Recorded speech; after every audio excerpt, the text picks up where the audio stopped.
हमारे पास कोई शब्द नहीं है कि हम किस तरीके से अपना ये बयान जारी करें। अजीत दादा के साथ 5 साल मुझे एक आमदार की हैसियत से विधानसभा में काम करने का मौका मिला। मैं नहीं समझ सकता हूँ कि राजनीति के अंदर ऐसा कोई दूसरा शख्स है जिसके पास इतनी अच्छी ये कला थी।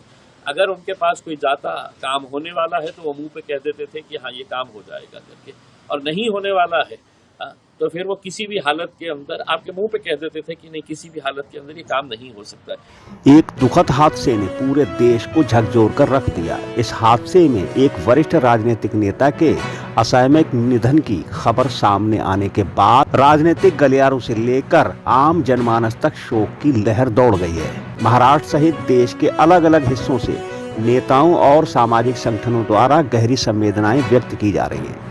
इसी क्रम में AIMIM ने भी दिवंगत नेता को कर्मठ जमीनी और समाज सेवा को समर्पित व्यक्तित्व बताते हुए उनके निधन को राजनीति के लिए अनुसरणीय क्षति करार दिया है।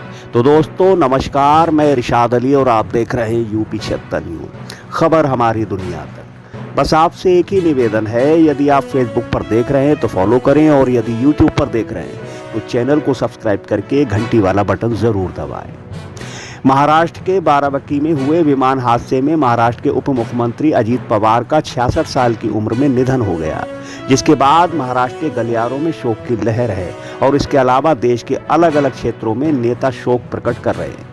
इसी बीच असदुद्दीन ओवैसी की AIMIM के एक बड़े नेता ने क्या कुछ कहा है वो भी जानना बेहद जरूरी है। जी हाँ, AIMIM के बड़े नेता इम्तियाज जलील, उन्होंने अजीत पवार के निधन पर गहरी संवेदना व्यक्त की है और मीडिया के समक्ष उन्होंने अजीत पवार को एक कर्मठ नेता बताया और मीडिया से कहा।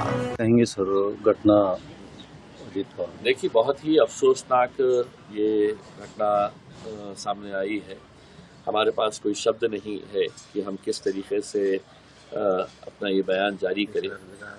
अजीत दादा के साथ 5 साल मुझे एक आमदार की हैसियत से विधानसभा में काम करने का मौका मिला और उस दौरान हमने देखा, और उससे पहले भी हम ये जानते थे कि महाराष्ट्र के अंदर उनसे बेहतर एबल और एफिशिएंट एडमिनिस्ट्रेटर नहीं था। यकीनन ये बहुत ही अफसोसनाक घटना हुई है।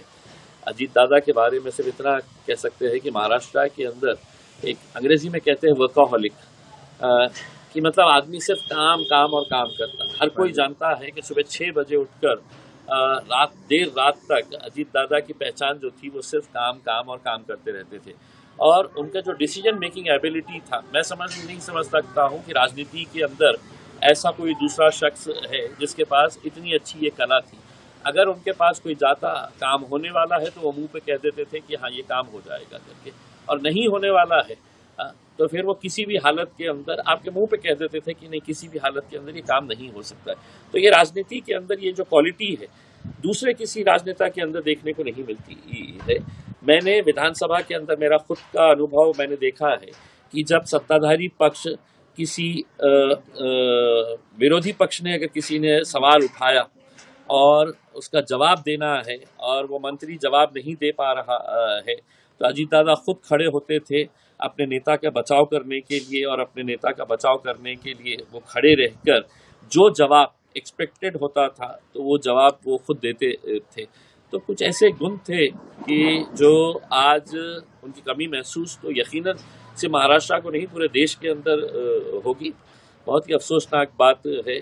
पवार परिवार के ऊपर अभी क्या बीत रही होंगी, चाहे पार्थ पवार, रोहित पवार, शरद पवार साहब या सुप्रिया ताई या उनके पूरे जितने भी परिवार के लोग हैं, हम उनके दुखद घड़ी के अंदर हम उनके साथ खड़े हुए हैं और पूरा महाराष्ट्र आज सदमे में है। आपको बताते चले कि अजीत पवार महाराष्ट्र की राजनीति के एक बड़े चेहरे थे। वो 6 बार उप मुख्यमंत्री रह चुके हैं। 2010 से 2012 पहली बार पृथ्वीराज सिंह चौहान सरकार में उप मुख्यमंत्री रहे।